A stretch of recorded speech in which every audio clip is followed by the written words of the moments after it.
Hello friends, welcome to another episode of James's Gems of the Week, the feature in which Loki and I review the tweets that I have liked over the previous week as Loki yawns. And I, James Stevenson, explain to you why I liked them. And if you don't want to look at me, that's why Loki is here, so you can see him being cute in the frame. So without further ado, I will bring up my Twitter, which I have already brought up to... I can probably zoom in more than this. Let me zoom in a little more.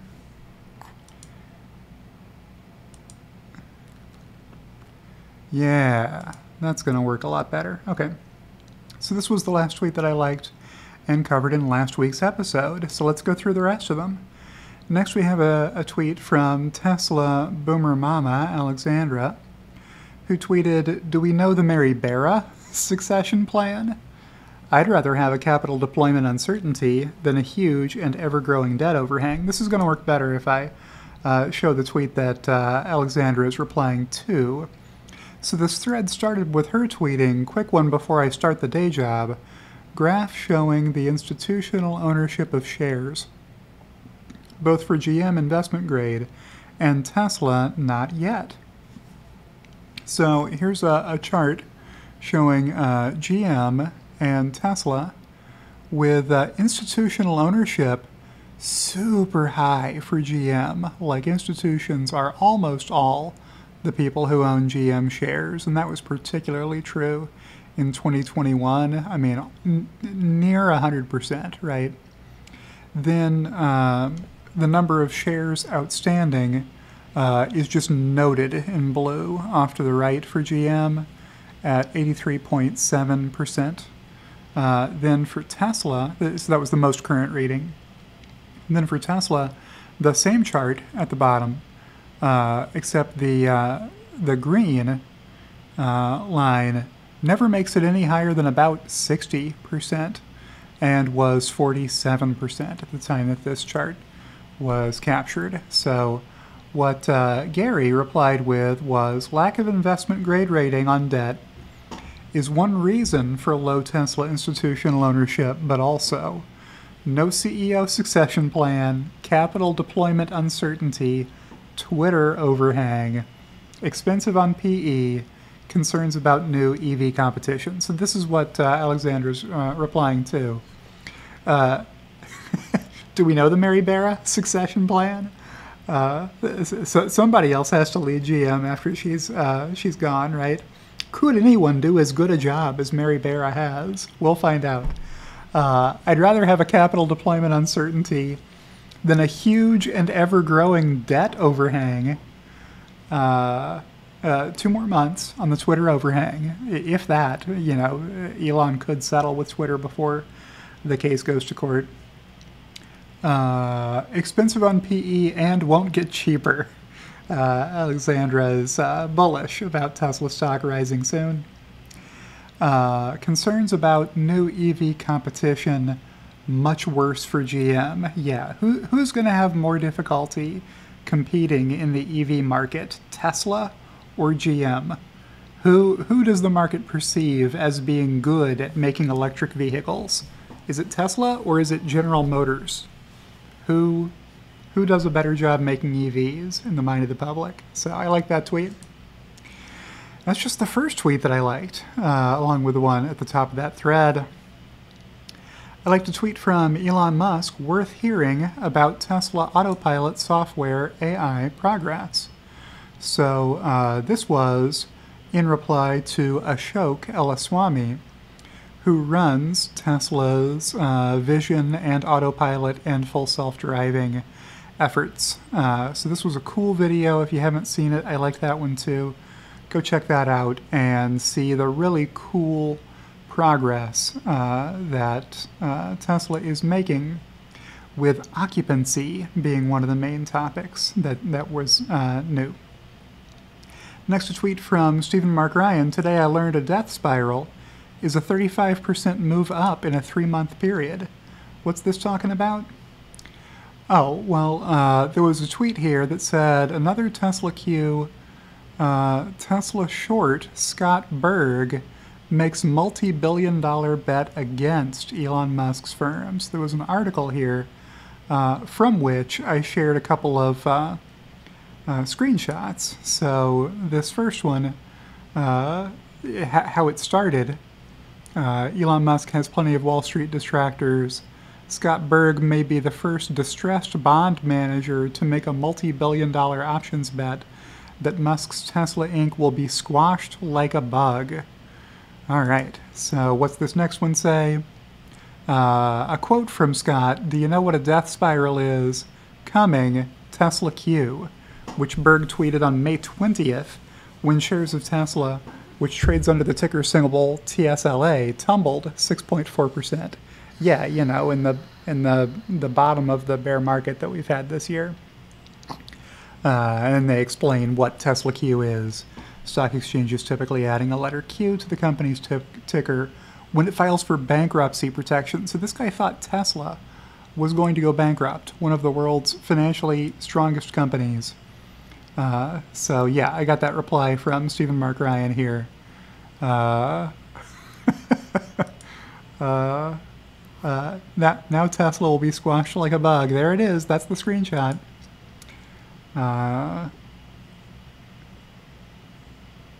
Remember the old "don't bet against Elon"? Yeah, you know, don't bet against Elon is an important point. So here's how it's going. Here's how it pays itself off in the article at the end, or toward the middle of the article. After stepping up criticism on Tesla and Musk on social media this year, Berg abruptly deleted his Twitter account Wednesday following an email inquiry from Bloomberg about the put options. Hey Scott, how are your put options doing? Tesla stock is way up since May, so how's your bet going that Tesla's stock was going to crash when they went bankrupt? He deleted his Twitter account, so that's what I liked there from Stephen Mark Ryan. And the next tweet that I liked came from Alex, AJ Tourville. Some of my main takeaways: don't feed them, starve them. Don't reward them with quotes. Don't reward them with engagement or clicks. Choose your battles thoughtfully. Don't fight on their turf. Make use of third-party supporters. So these are tips on how to respond to critics. So Lulu Chang Meservey said, hit pieces come for every mission-driven startup. So how do you respond to hit pieces? In this first tweet, Alex said, Tesla is highly mission-driven, and its mission threatens the world's most powerful entrenched interests. So Elon Musk is doing a great job with how Tesla deals with bad press and hit pieces. You can't respond to every single thing, but when you do, make it count. Next, a tweet from Soren Yessing. Straight lines mean exponential on a log scale simply because the scale is exponential, and this line looks indeed straight. So I explained here in the second of two non-GAAP EPS charts that are graphing the same information just on two different scales. So this is normal scale, you know, $1, $2, $3, $4, $5 in even increments up the y-axis. Then I said, okay, same chart as above except with a logarithmic y-axis. The growth doesn't look exponential anymore because that's what happens when you put stuff on a log scale. So Soren responded with the right take here. This straight line does not mean linear growth that isn't improving, because the scale itself is exponential. This is exponential growth along the diagonal, with just this brief setback in Q2 caused by the Shanghai lockdowns. All right, the next tweet, let me scroll up here, comes from the Short Shorts historian at Tesla Historian on Twitter. This day in Tesla Q history, you're welcome, Tesla Q podcast, who 3 years ago, August 21st of 2019, tweeted, just shorted some more Tesla just before the market closing. Thanks for the money, Tesla longs. The gift is appreciated. Hashtag see yas.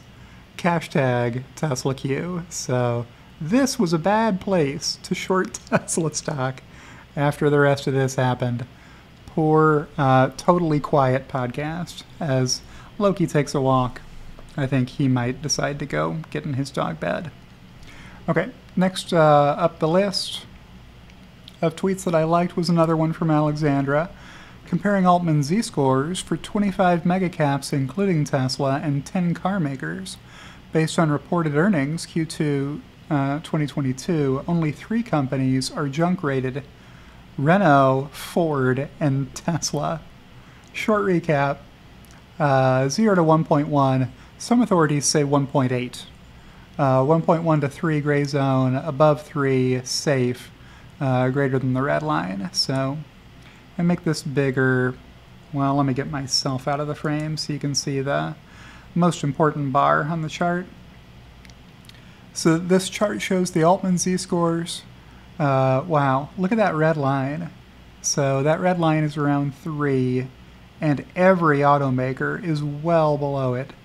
And then look at Tesla, all the way to the right, with a stronger measure of financial strength, which is what Altman Z-score does, than Facebook or Google or NVIDIA. Just unbelievable financial strength from Tesla, a company that that the short seller thought was going to go bankrupt. Tesla is the farthest thing from bankrupt, with a fortress balance sheet that gets stronger every quarter, and operating cash flows continuing to grow as Tesla's business expands and profitability improves. And one more tweet that I liked from Alexandra here. Update: insane absurdity of ever-improving financial strength of Tesla compared to credit ratings of Moody's and S&P. How much longer will this continue? Also, please check out the new Altman Z-score graph in the comment to see the evidence. Well, we just saw that. So here's this, and I can bring myself back because I'm not going to overlap this chart. I'm glad that Tesla has been set off here with its own brackets.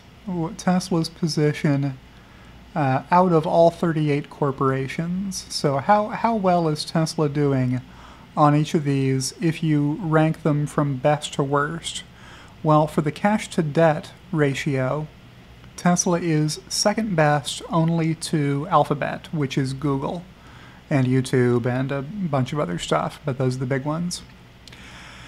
For the debt to equity measure, which is important when analyzing credit ratings, Tesla has the 5th best on the page at a 0.18, with, again, Alphabet doing a little better, Facebook a little better. I mean, Chevron just barely better at 0.17, and there must be another one here somewhere. Debt to EBITDA, 4th best at 0.47. Alphabet, I mean, it's real easy when you're running websites to have decent profitability metrics, especially when you're like the world's #1 search engine and you sell a ton of advertising that has extremely low cost to deliver. That's what makes Alphabet's business so strong. Goodness. Debt to revenue. Tesla's is the best. Nobody on this page has a better debt to revenue ratio than Tesla has. With Google very, very close, tied at the degree of detail shown on this page. Maybe Tesla edged them out by a fraction that wasn't rounded. Altman Z-score, the best at 20, as we just saw on the previous chart. MasterCard doing very well on that metric, and NVIDIA really, really strong. But yeah, look at the ratings. How on earth can Moody's and S&P live with themselves and these asinine, junk-rated credit ratings on Tesla? It makes no sense to have them be lumped in with Renault. Look at how bad these numbers are. And Ford. Look at how bad those numbers are. So Great information there from Alexandra, which is why those got a like from me. Next, a tweet from Elon Musk. After wide release of FSD Beta 10.69.2, price of FSD will rise to $15,000 in North America on September 5th. Current price will be honored for orders made before September 5th but delivered later. So as expected, Elon is continuing to raise the price of full self-driving as those features improve. That was the plan, and the plan remains on schedule. I mean later than schedule, but it's proceeding. Note, you can upgrade your existing car to FSD in 2 minutes via the Tesla app, so you are running out of time to upgrade your car to FSD for only $12,000 if you're in North America. That price will rise to $15,000 soon. Next, a tweet here from Emmett Peppers, at Emmett Peppers on Twitter. They should team up, both very good at keeping these comments as artifacts of history. What are we talking about here? Oh, it's that same thread with Scott Berg and Fish Cat UT replied, "James won't forget," with a laughing emoji. So, Emmett. I was the only person who liked this tweet from Emmett Peppers, but glad that I liked it. Next tweet, so I like that one too. From Elon Musk, just wanted to emphasize again that our awesome Tesla software/AI team is who really deserves the credit. The talent level at Tesla is incredible. So this was in reply to a tweet from Chazman, Chuck Cook, at Chazman on Twitter, who put together a highlight reel of FSD Beta version 10.69, doing admirably, with a lot of additional information shown on Chuck's screen, with all sorts of gadgets he has hooked up to his screen, and then this cool layered video effect he has. So go check those videos out if you haven't already. A tweet here from Warren Redlick, YouTuber and Tesla Hyperbull. I've driven 15,000 miles in my Model X in 2.5 months. Florida to California and back, Florida to Austin and back, and plenty more. Limit my freedom of movement? So he retweeted Peter Sweden at PeterSweden7 on Twitter, saying, as they are now, electric vehicles essentially limit your freedom of movement. And that is what the climate change fanatics want. They want total control, otherwise known as climate communism. Yeah, so it's all a vast conspiracy from the climate change fanatics who are trying to limit your freedom of movement. Yeah, they don't want you to be able to drive long distances, except that Tesla owners have no difficulty driving long distances at all, and trips take about as long in a Tesla as they would in any other vehicle, thanks to the Tesla Supercharger network. Here's a tweet from Holmar's Catalog at Holmar's Blog on Twitter. I paid $7,000 for full self-driving on my Tesla. Before I sell it, it will be worth more than twice as much. Factoring in resale value, I will probably not pay anything for it. I may even make money. So here's the invoice from the vehicle that Holmar's Blog purchased maybe back in 2019 or 2018 or something, for only $7,000. So as that price increases, Tesla raises the resale value of vehicles that already have full self-driving on them. Important to note that there is an upside to Tesla price increases for those who have FSD already. A tweet from Tesla Herbert here, at Tesla Herbert. I've just interviewed James on my channel, coming out tomorrow, Monday a.m. I'm interviewing Alexandra tomorrow evening, coming soon. So go check out those videos on Tesla Herbert's YouTube channel if you haven't already. Nice tweet here from Wei and Lee. A nice tweet here from Lisa G. Punked at Loodle Liesel on Twitter. Finally, my baby is here. So many emotions, can't stop crying, can't even drive it myself. I'm a mess. It's so pretty. Thank you, Elon Musk and Twitter. So there's Lisa crying, taking delivery of her long-awaited Tesla Model Y here. She's had that order in for about 4 years, I think, before this baby arrived. So Very happy to see it, and I was happy to give that tweet a like. Here's a tweet from Daniel Shams at Daniel_Shams on Twitter. Bright future ahead. Farsiness I cannot underscore enough. Thanks for a great episode. We both enjoyed it. With Daniel's son here, way up at the screen, engaging with, as Farzad framed it in the video, him and me down here at the bottom, as I reviewed my detail forecast model. So you can go check out that video if that is of interest to you on Farzad's channel. And here's that tweet from Tesla Herbert with the video that I did with him, about an hour and a half, talking about Tesla forecasts. So that's out there if you'd like to go check that video out. Here's a tweet from Compulize, CompuSweetLittleLies, at Compulize on Twitter. More absurd Tesla credit rating charts, hashtag Tesla.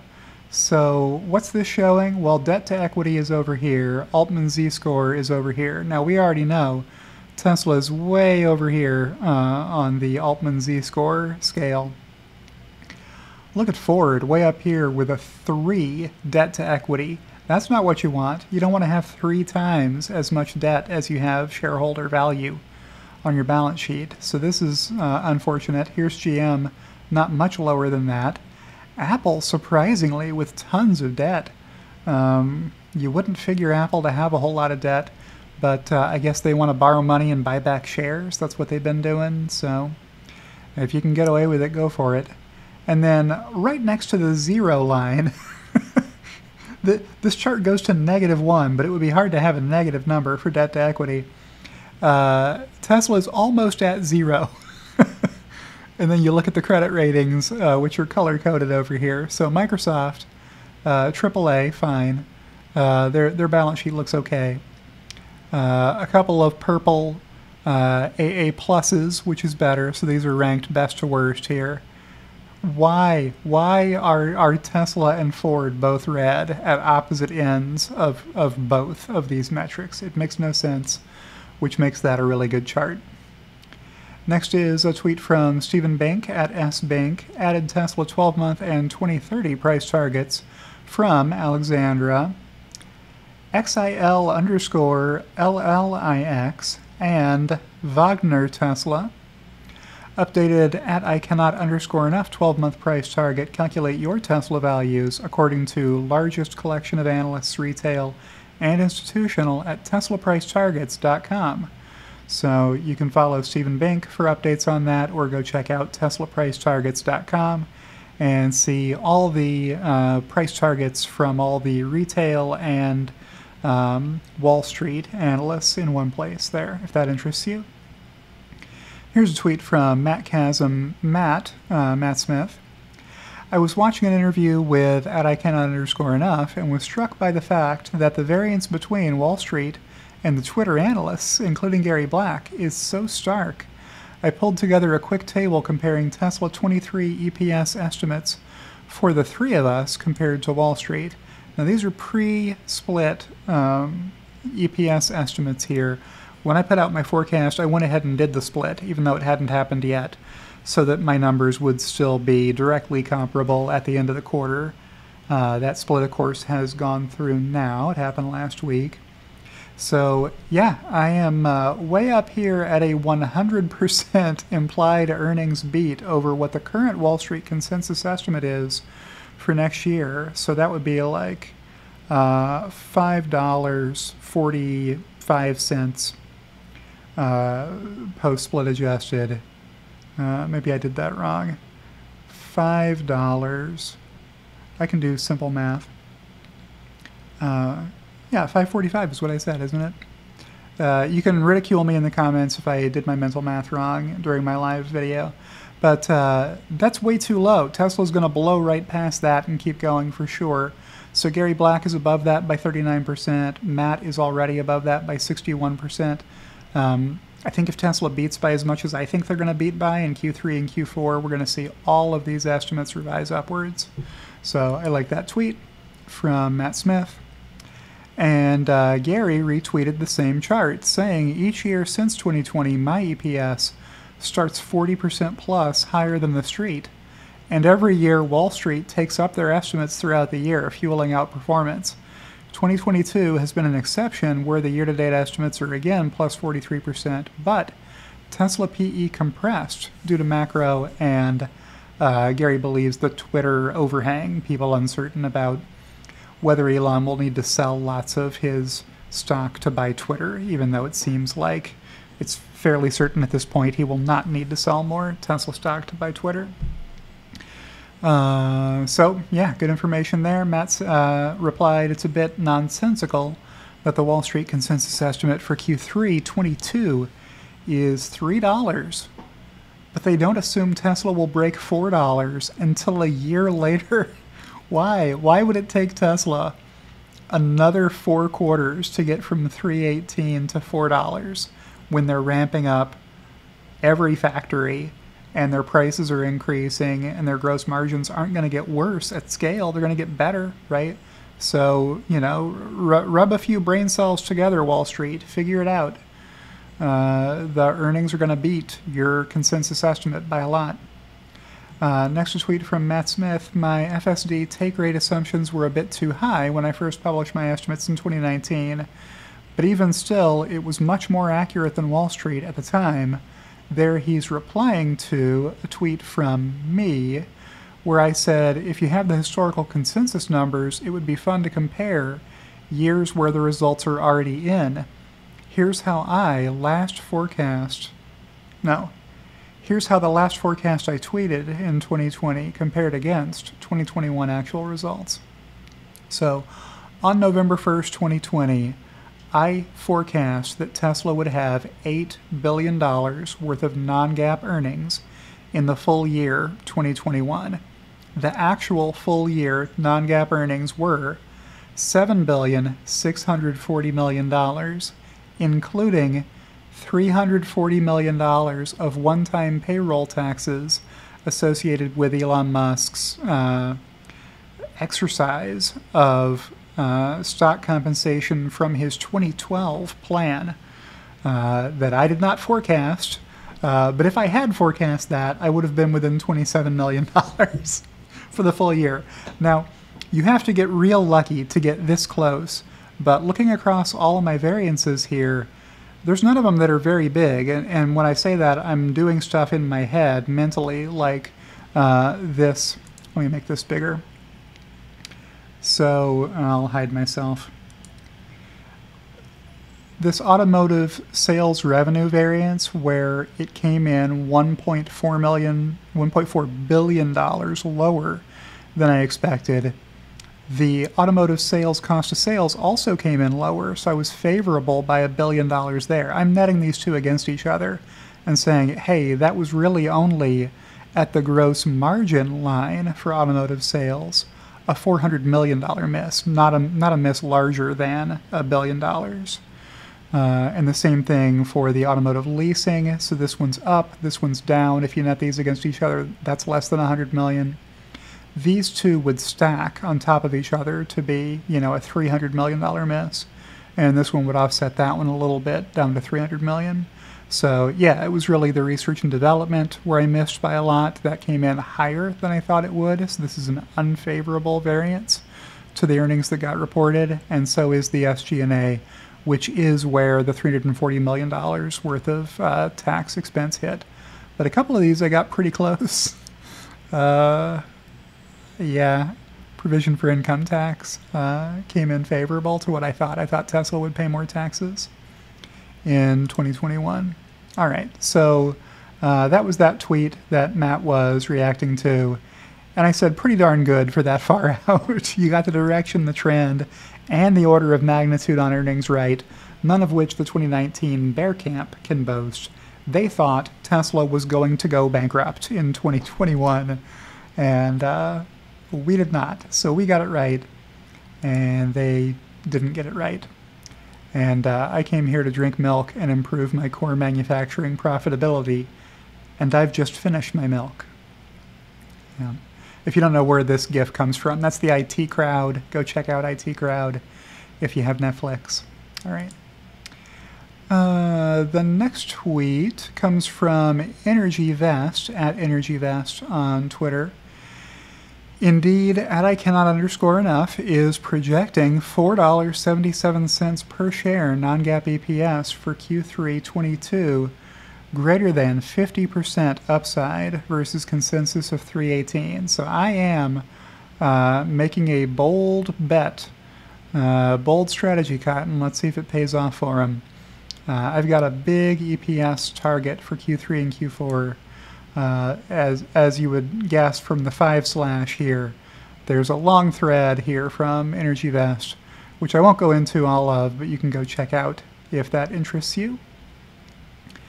I also like this tweet in the thread. Troy Tesla has deliveries growing 20% quarter over quarter from Q3 to Q4, but consensus EPS is only growing 20% quarter over quarter. What about operating leverage? So if your gross margin is moving up 20%, your costs below the gross margin line should not need to grow by 20% in sympathy with that volume of deliveries growth. So you ought to have increased flow-through to bottom line profitability as you lever the increased deliveries against. So potential 89% beat in Q4. Let's hope that happens. Here's a tweet from James Locke replying to Kim Paquette of a spit take. What was this in reaction to? Kim tweeted, did I mention how much I love FSD Beta 10.69? So either you know the context for those two or you don't. So here's the next tweet from Kim. I just want to say that ArcTech Inc. has spent years of his life working behind the scenes to help Tesla, and especially the owners clubs, which are part of what makes the hashtag Tesla community so unique. They should be cherished. Happy to call you a friend, James. And I feel the same way. I retweeted this from Kim, and happy to have James Locke in the Tesla community. Follow him at ArcTech Inc. if you don't already. Next, a tweet from Earl of Frunk Puppy. Twitter has bots for a reason. Please do not agree to buy Twitter and then complain. Twitter, maybe. All right. I like that tweet. Next, a tweet from Dave Lee. Many in Tesla Q will rejoice tomorrow when they see Tesla stock price crash 66.7% tomorrow morning on the eve of the 3-for-1 Tesla stock split. Tesla Q not always up on the news or math, so I thought that was a funny tweet. Next, a tweet from Tim Busby at life at 130 BPM. Copycat version of the Tesla Stevenson indicator now adjusted for a 3-for-1 split. So I like that tweet. I think it's cool that anybody else would devote any time at all to a dumb technical analysis support line such as Stevenson indicator, but I was happy to see all this runway that Tim left for Stevenson indicator to grow back to the line, which I expect will probably happen, not because this line has any predictive value at all. It obviously doesn't, or it should be obvious that it doesn't have predictive value, but I will be publishing a Stevenson indicator video updating you on the adjustments that I made as a result of the 3-for-1 stock split, changing the amounts, such as the dollar amount per day gained. So check that out once that's up. Farzad at Farziness. I like this tweet from Mr. Miyagi, captioned, good decision. So he had asked, happy Tesla split day everyone, how should we celebrate at market close? And I replied with the libation for all occasions, the Elon Musk, of course, with a couple of images here of the ingredients that you need to make an Elon Musk. Everclear, Limoncello, Grand Marnier, New Amsterdam, Malibu, 7-Up, Saint Germain, and Kettle One, of course, corresponding to the letters of the name Elon Musk. And the recipe is here.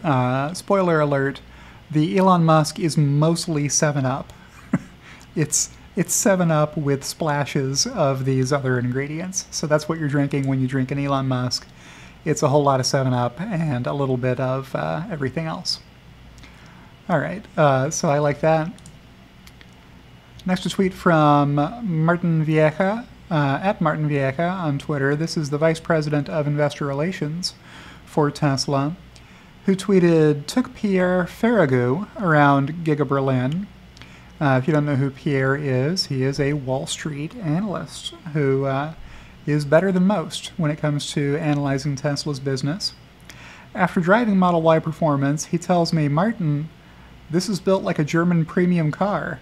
I'm like, Pierre, this is a German premium car. So this was a really good tweet that I liked and a lot of other people retweeted. Here's a tweet from at _the Teslarist, Ulrich Groth Anderson, who tweeted, my mom did the same. Should have probably warned her since I was the one convincing her to buy in on it. What's he talking about here? It's a reply to my tweet announcing that I made a video that you can send to your dad or mom or whoever you convinced to buy Tesla who's panicking today because they don't understand stock splits. What just happened with Tesla stock? There's the link to my YouTube video. And here's a screenshot that I actually received from someone in my Twitter DMs saying that their dad just phoned them panicking, asking why Tesla has crashed 66%. So I thought that was appropriate to use instead of the thumbnail for this YouTube video in that tweet. To kind of hammer home the point, here's a tweet from at Saved Tesla, Tesla Saves Lives, where Kim Paquette posted a video. I'm sure real Dan O'Dowd is crushed about that. And in the narration here, let me see if I can play this and get the point of the joke. Let me make this bigger and hit play on it. Oh, wow. Okay, well, it stopped for that pedestrian.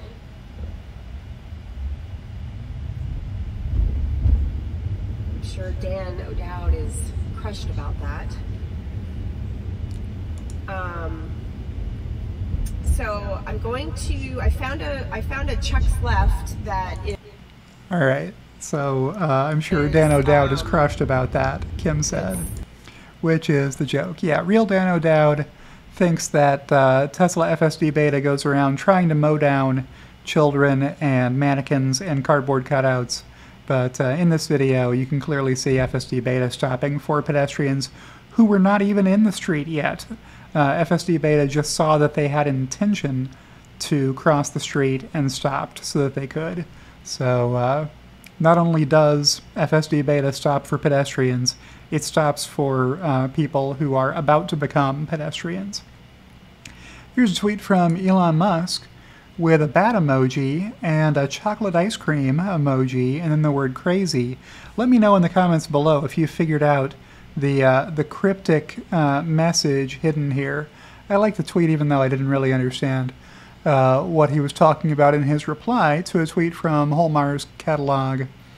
Real Dan O'Dowd just went full Greenspan. So I will let this stand with my reply. Are we still talking about the same commercial he apologized for misleading people with? And he expected people to take him seriously as an FSD expert, despite not realizing FSD was never engaged during his test that was purportedly of FSD. Yeah, it was never even turned on. You might want to turn on FSD if you're going to publish a commercial about how unsafe FSD is. But apparently Dan didn't know enough about FSD to know whether it was on or off. And Dan never deleted that apology tweet, by the way. Here it is, still up on his page. Apology. I'm sorry that I misled you. I relied on reports from others that I did not verify. So, Dan O'Dowd. What can you say about Dan O'Dowd that hasn't been said already? Here's a tweet from Pierre Ferragu. My #1 take visiting Gigafactory Berlin. I used to consider Tesla would be premium cars but not luxury cars. Beware. Teslas are now luxury cars. We'll share more soon. hashtag Tesla, so I like that tweet. Here's a tweet from Shorty Airfarce at S Airfarce on Twitter, with the Tesla competitor riding the bike. Questionable test of Tesla product, and my free speech. So this is in response to, well, was it a reply? Yeah, it was a reply to Dan O'Dowd and his, like, 9th grade level maturity tweet here. So, wow. I don't know who is advising Dan O'Dowd on how best not to lose the coming lawsuit that Tesla will press against him for defamation, but wow, that's something. Here's a tweet from Arctech Inc. James Locke had an amazing FSD Beta 10.69 zero intervention drive around Santa Clarita today. The work that went into this build is truly amazing, so James showing a lot of appreciation here for the team at Tesla working on FSD. So good to see that tweet. Here's a tweet from John Kreider at John Kreider1. When I interviewed Elon Musk last month, I told him how Ida knocked out communications. This is Hurricane Ida when it struck Louisiana, and pitched an idea of using Starlink in some way to enhance a mobile phone to keep people connected during disasters. This tech alliance with T-Mobile and SpaceX is exactly this. So if you missed the announcement, SpaceX is teaming up with T-Mobile to permit regular cell phones to communicate with Tesla's next generation Starlink satellites that will have huge antennas and all the processing power on board to account for the Doppler effect distortion on cell phone radio waves. Cell phones were not intended. There's a video with Dave Lee and James Dalma that discusses this in better detail than I can. But yeah, cell phones were never designed to communicate with satellites. Those are too far away. They were designed to communicate with cell towers. But SpaceX has figured out how to build a satellite with a long enough antenna and with the right processing to enable text messages to go through and other low bandwidth communication to serve people in areas that were formerly dead zones with no cell tower coverage. So pretty exciting stuff there. Here's a tweet from Elon Musk just saying yes to Hey Dave 7 on the question, will Tesla cars get this feature too in the future to connect directly to Starlink satellites for emergency calls and texts? So that's pretty exciting. So not just T-Mobile and SpaceX announcement here, but with Elon's reply in the affirmative here, also a connection with Tesla cars. So pretty cool from a safety perspective to have connectivity even when you're in an area that would otherwise have been a dead zone. Here's a tweet from S Airfarce again. Never give up, never surrender, with a screenshot from Stanfield Capital. This is Mark B. Spiegel, longtime Tesla hater. Well, there's the tweet. Yeah, so the main thrust and takeaway here is that Spiegel does not believe this will work on regular cell phones that you already have. He thinks you'll need some enormous sat phone form factor in order for this to work. So we'll see how that prediction pans out. Here's another tweet from Earl of Frunkpuppy. How do people afford gas cars? With a screenshot of the 19.9 gallons of gasoline that he pumped into his Toyota SUV that he had to buy after trading in one of his Teslas when Uncle Sam deployed him to Alaska, where there are not as many superchargers yet, as there will be one day, hopefully. Next, a tweet from Elon Musk. It is safe to say that our output will not exceed the mass of the known universe. What on earth is Elon Musk talking about here? Well, it's a reply to me on the question, hey Elon Musk, how long can Tesla revenue keep growing like this? And I'm retweeting slide 14 of my 30 tweet forecast thread. This is my most recent forecast, but the numbers that are shown on this chart are not my forecast at all. All of these numbers are the actual revenue Tesla has reported since becoming a public company. And that trend is remarkable, and it prompts that question: how long can it keep up? Elon has reasoned from a first principles basis that the trend must cease before Tesla has exhausted all atoms in existence. So that's he's right. He's inarguably right about that. So I appreciated that response from Elon. Here's a tweet from James Catt with Buzz Lightyear saying "to infinity and beyond." That was his take on how long Tesla revenue can continue like that. And the last tweet of the week that I liked was another one from @LittleEasel on Twitter. After years of waiting for a Tesla and wanting to visit Lotta Park, Hilden, I finally made it. So many Teslas, it feels like I've died and am in Tesla heaven. Really cool Teslas here, and the pool is still open until tomorrow. Towels are here, just bring a bathing suit. So what do we have in these images? Some Tesla Roadsters, which are, you know, wow. Very, very rare to see 4 of those in a picture. Only a little over 2,000 of these were ever produced, so for 4 of them to be in one spot in Germany at the same time is pretty amazing. Then the next one, showing a front plate California out of time. That must have been put on just for this showcase and then removed again, because I believe under German law you need a German license plate on the front of your car. Of course, this being a reference to, as any Back to the Future fan will recognize, the film Back to the Future. And then these are the rules for the pool in German. Makes sense. They may also be in English here, maybe in German and English. It's very hard to make out at that resolution. And there's the pool that nobody was taking advantage of at the time. I'm not sure this is the most beautiful pool in the world, but kind of a fun option there for people who wish to partake. And with that, we have reached the end of James's Gems of the Week. So if you have enjoyed this video, click the like button. That really helps out my channel when the YouTube algorithm can figure out to recommend this to other Tesla fans like you.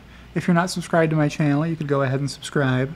Both of those are free, by the way. There's no charge for clicking the thumbs up like button or the subscribe button or the alert button. You can click that bell and it'll alert you when I post fresh videos. And I will see you in the next one.